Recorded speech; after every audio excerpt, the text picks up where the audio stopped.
Thank you, Sarah. And for those of you who don't know Eva Cassidy's work, I highly recommend you go on YouTube and check her out. She's wonderful. Our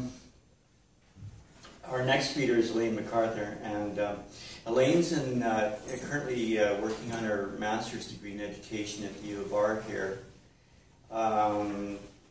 But she also has quite a very original voice as a poet, I think.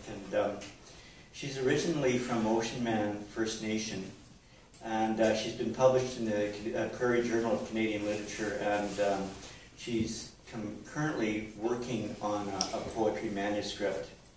And Elaine lives and works in Regina. We've had some, the great thing you get to do when you're teaching a class, you do these meetings with people individually, so we've had some really interesting conversations about where her work comes from. So, Elaine, take it away.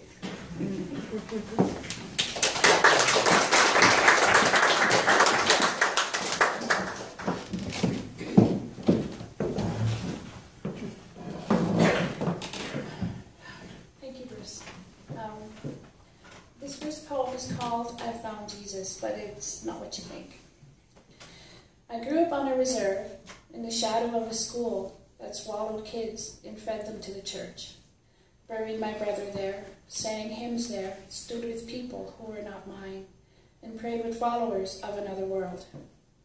I feared the giant, velvet Christ of St. John of the Cross that looked down on us native kids, like the priest and the nuns with the whip and the stick, sitting in his shiny, smooth pews that promised us salvation from our heathen selves, drinking his wine and saying his prayers.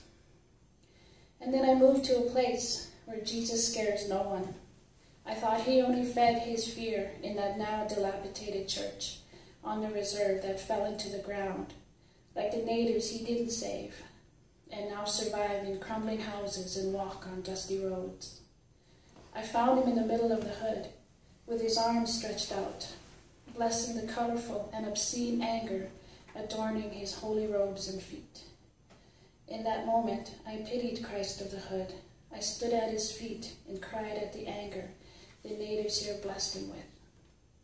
A frustrated rainbow of balled fists rattling in their spray cans.